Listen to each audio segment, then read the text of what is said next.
Hi, my name's Margaret and I'm from Australia, Melbourne, Australia, and I'm recording this as my account of what has taken place in the family court in Melbourne. My son had a relationship and a baby to a Japanese woman.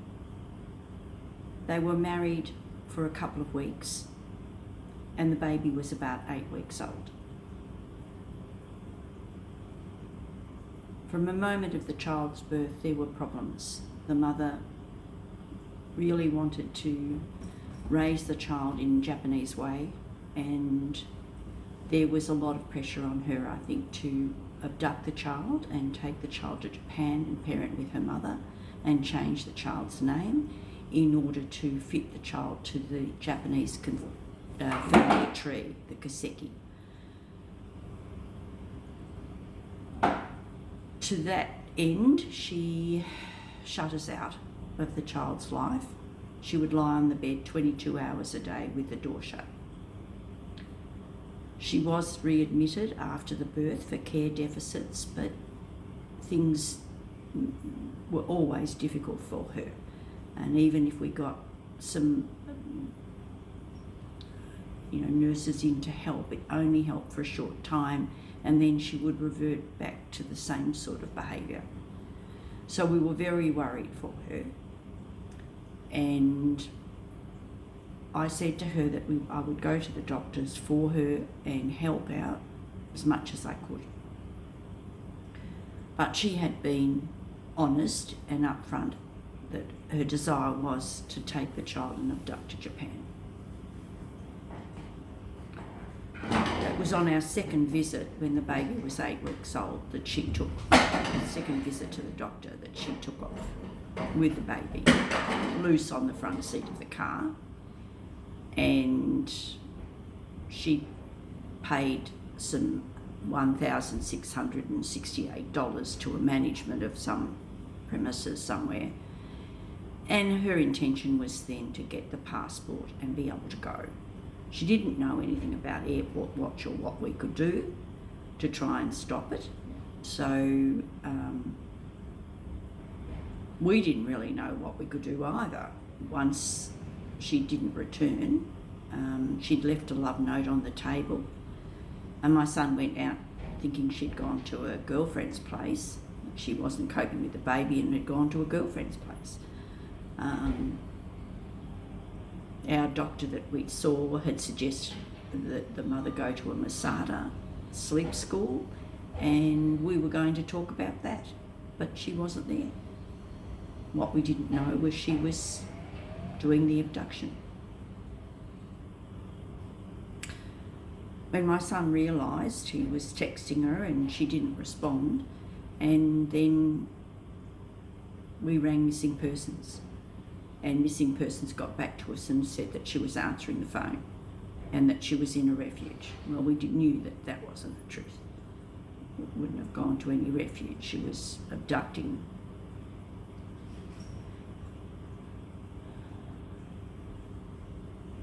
What happened to get us to the family court, I can't completely recall. I think we contacted the Attorney General's Department, who suggested we go for an emergency session, and all of that went very well. We went in, we got an emergency session, and they put Airport Watch on her, and she was then contacted that she would have to be in court. We never ever saw her. That was the problem. Communication with her was completely shut down because legal aid got involved, and legal aid just take sides. There's not a family, there's not a breach in the family and relationships to try and help bring together to solve the problem of this family. Our case wasn't even going to be ever talked about.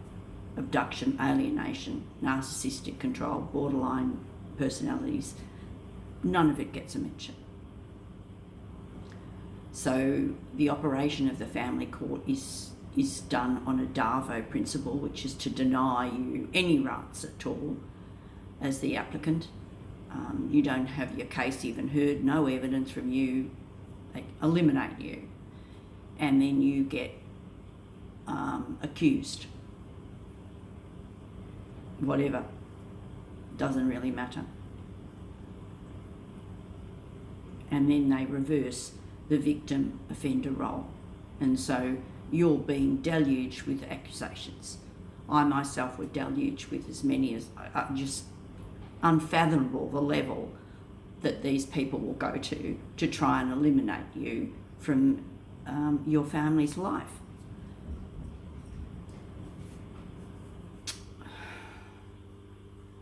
There's such a level of frustration that people were prepared to lie to support this concept that they have of supporting the person taking the child, regardless of what they're doing it for, or regardless of their pathology.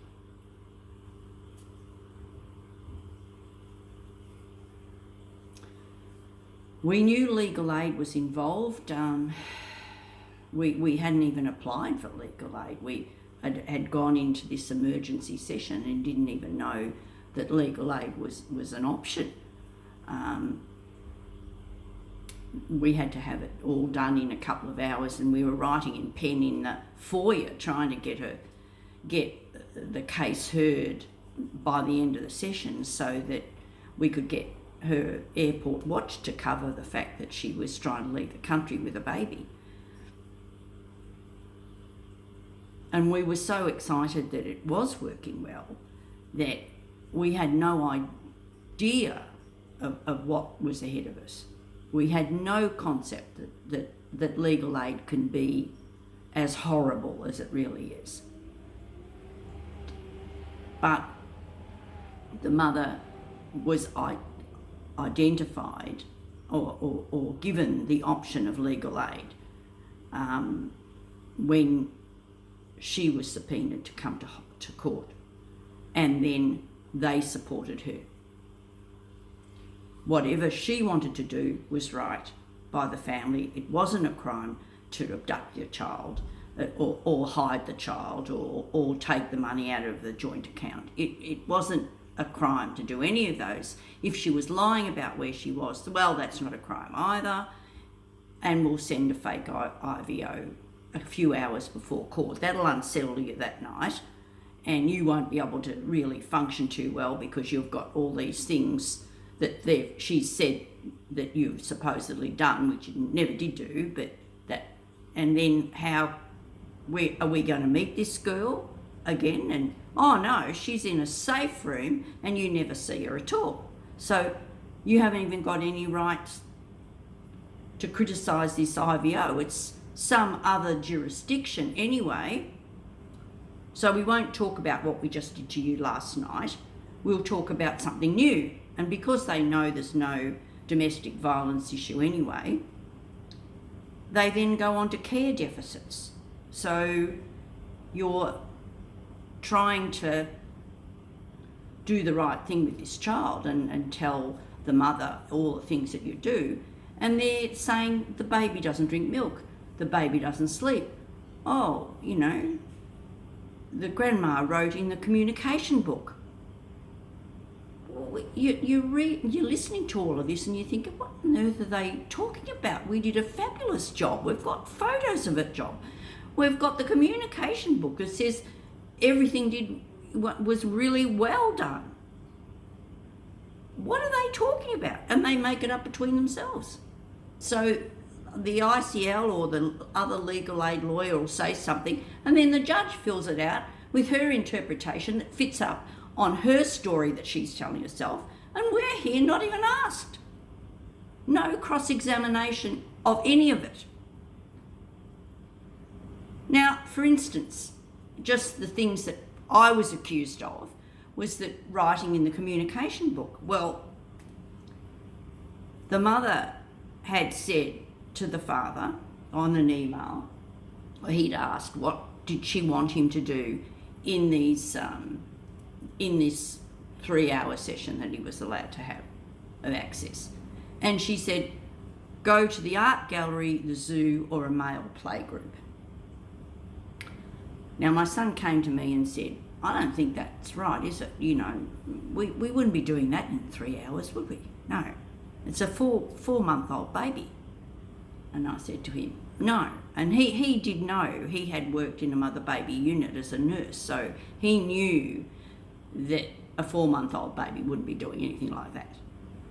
He said, what should I do? And I said, well, I'll study the Masada approach. I know that is the most up-to-date method for handling newborn babies, and so I'll study that and write up a profile of what we will do. And it will be something more along the lines of, when we get the baby, we'll feed the baby, we'll play with her, and then when we see signs of sleep, we'll put her to bed, and then we'll wake her up when we have to leave and she can sleep more in the car, or when she gets up, we'll repeat the process of having the milk and then the play and then the sleep again, so that we can repeat the 3 or 4 hour cycle right throughout the day.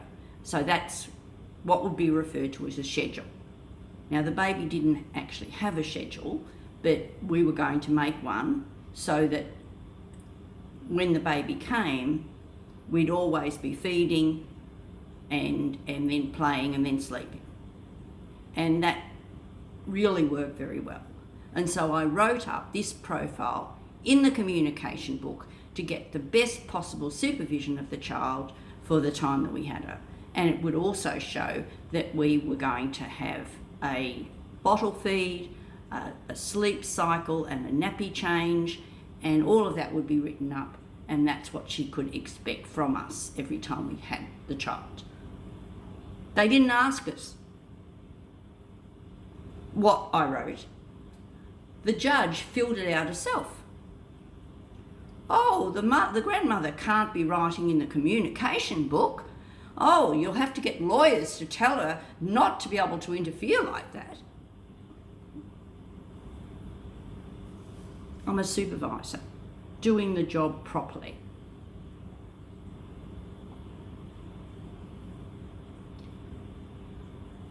Another thing I got rolled for was that the sister was very concerned for her sister. The sister lived in Adelaide and had sent me a Line app. Now, her sister had spoken to me about her sister before and had described her as crazy, and, you know, that my son shouldn't have anything to do with her.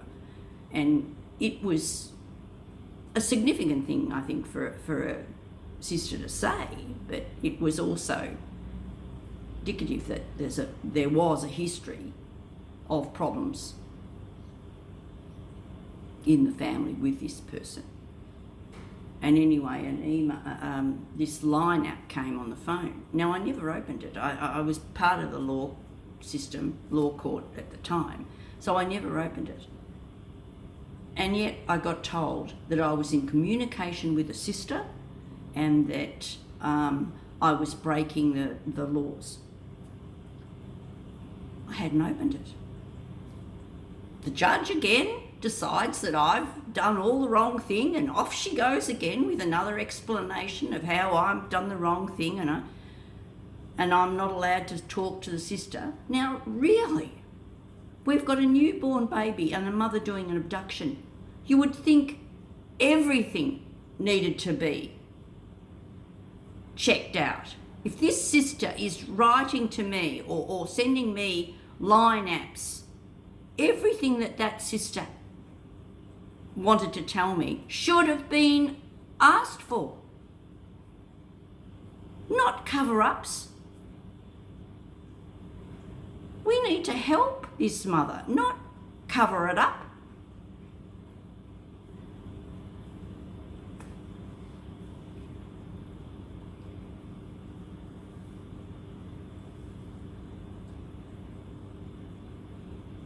The system's just so bad, you can't even imagine it, really.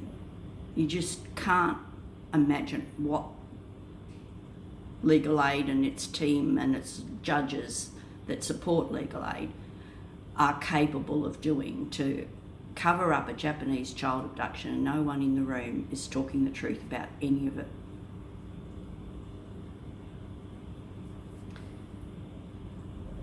part of the psychopathy was to just accuse and attack. And because we weren't able to talk or counter anything that's said, we were just target practice. The mother had accused my son earlier on of drinking. So she used that again, that he occasionally took a drink. And that was against her rules. He wasn't to drink at all. So she claimed that he needed to have troops take him off the street and forcibly give him blood tests to prove abstinence every 2 weeks, paid for by legal aid. So, my son read this in an affidavit and was like, what am I made? He was just terrified. It's just like, am I going to be stalked? And the lawyer, one of the lawyers that we saw during this time when we were trying to work out a strategy to deal with this, the lawyer just said, well, you can agree to once a month go and get blood tests to prove our abstinence. And we're like, he's like, well, why? Why do I need to do that?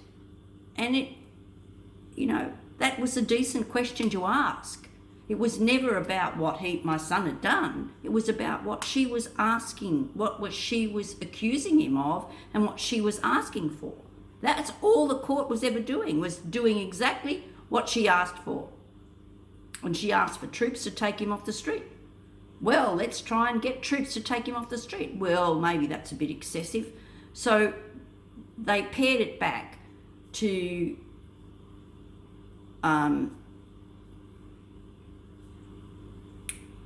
breathalyzers. So before the session, I was to do breathalyzers. Well, that didn't seem to be enough for them. It wasn't enough harm done for that. And so they asked for breathalyzers with photo shoots attached. So I had a phone filled up with 0 breathalyzer photos for years. Over a year of breathalyzer photos, all zeros. The fact of the matter is you never knew whose breath it was. But that didn't matter. It was just that she asked for something, we were inflicted with the punishment of it.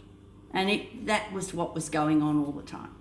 So we had all these zeros on the screen, and my son was twice weekly held to this thing that instead of planning the day, I was getting this breathalyzer and taking shots of zeros on the kitchen table. All for what reason? Because no one could stand up to the pathology of the mother in a functional way. No one could address the pathology of the mother in a functional way. They just appeased whatever was demanded. And we were the victims of it. Became an absolute bloodbath, really. The ICL wanted ex parte as much as possible, and he would just get whatever allegation she made and then profit it to the judge again and we would never even hear of it. We didn't even know what most of the affidavits were going to ever be about. We never saw them. That were just rubbish. But how much does he get every time he goes to the judge with an affidavit? I don't know, $1,000 for appearing every time. And he just kept on appearing and appearing and appearing. And I think eventually the judge told him that she wasn't going to accept any more affidavits from this mother. But it's still, what she says and what actually happens is two different things. The mother never ever had to go to mediation, nothing at all.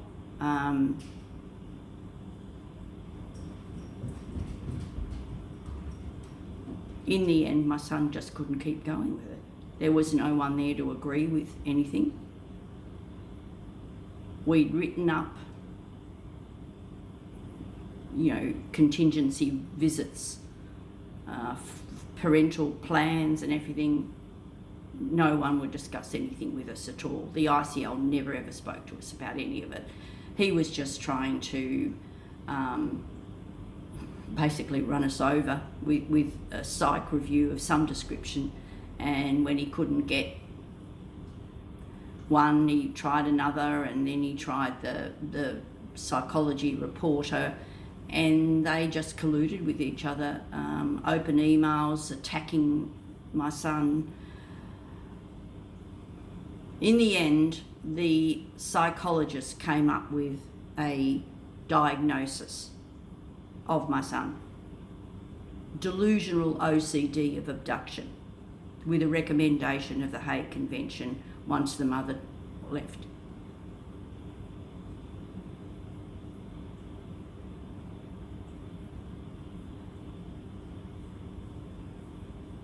It's about 2 years ago, and we haven't seen the mother or the child since.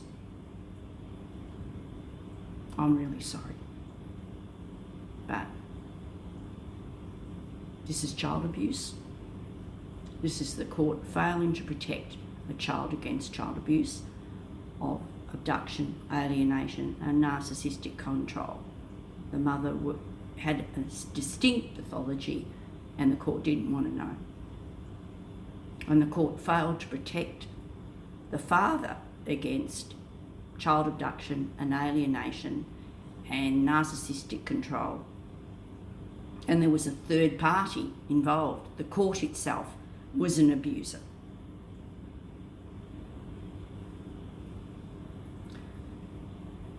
After the psychology report, my son couldn't go on any further. There was no one to even be truthful at all there. They were all committed to the agenda of allowing child abduction to take place. And if she came back, well, that would be a bonus, but we would not have any contact with her anyway.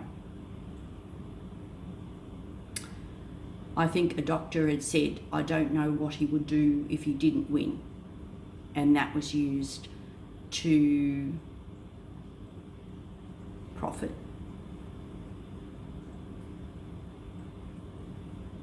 Their sole custody agenda. There was a risk. And I was a risk apparently as well. I had done things wrong as well. So I was removed as a supervisor, and I'd never be able to be a supervisor again.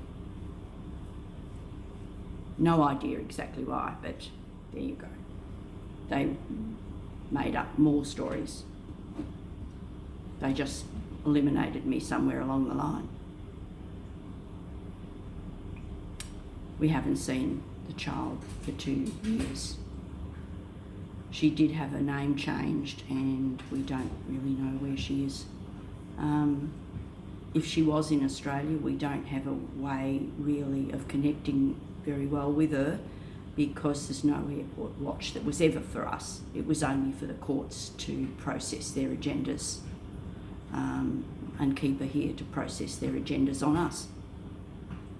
And once we knew that, there wasn't any reason to continue with family law court. So what do we need?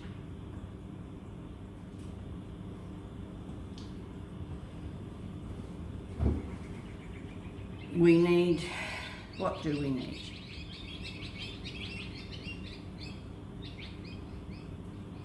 We need the trauma that gets us to courts in the first place to be recognised. What was the problems that caused us to go to court? That, in a nutshell, needs to be identified, and some differential diagnoses made on both parents. There's one family, and it has a breach in it, a communication breakdown, and that needs to be addressed and solved for the benefit of the child that's in the middle of those two parents. And that's not what's being done. And it can't be done in an adversarial court system that profits one side.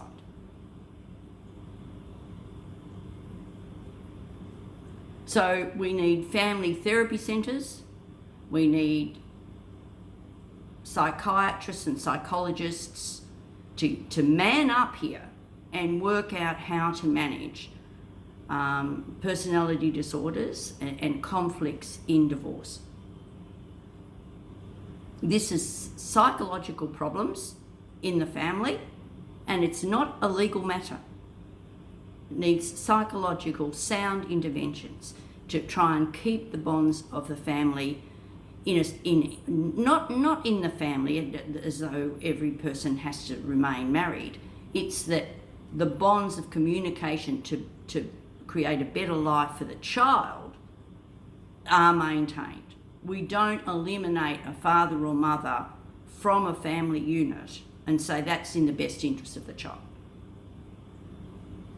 They need to know who their father or their mother is. Now, having said that, I didn't have a father in the end myself. And there's a giant hole there for me. Giant hole. So I don't know my father's face. Can't remember a thing. And you yearn to fill that up all your life. And you can look for it in all the wrong places. And this is what happens when you're an alienated child. And that's one of the reasons why I've tried to work hard to help my granddaughter, because I don't want her to go through life feeling that emptiness that I felt.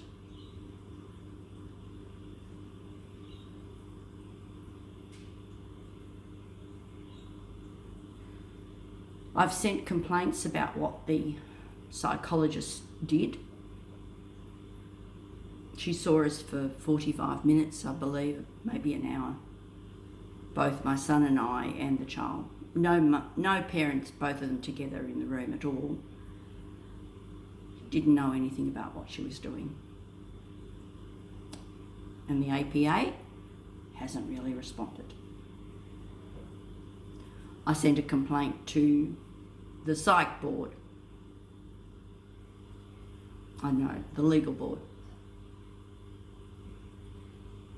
They tried to move it on to the legal commissioner. So far, nothing from them either. And this is why we've got the problems in family court that we have. No one wants to move on it because no one wants to change. And that's what we have to embrace, the change to this current system so that we have opportunities to go somewhere else. Family therapy centres, why not? Why not have a psychologist and a psychiatrist and maybe an amicus lawyer that puts it all together in a solid form and then sends it to a magistrate to sign it off? And both of them pay for that. It's not a legal aid coming to the party.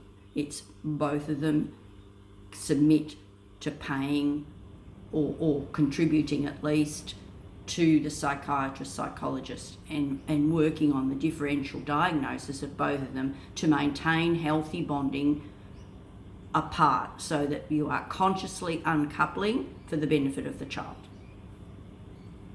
So, we support 50-50, and then a step down from that to what the family can manage. If you can't manage 50-50, you might prefer the weekend here and there or something else. But let's start from the principle of understanding that the child has two parents that both have an investment in that child. They both created the child together. We need change. We need receptivity from the system to want to change, and that's not there at the moment. There's a cover-up. The whole thing remains hidden, and no one's talking about what really goes on. I hope to hear from you all soon. Bye for now.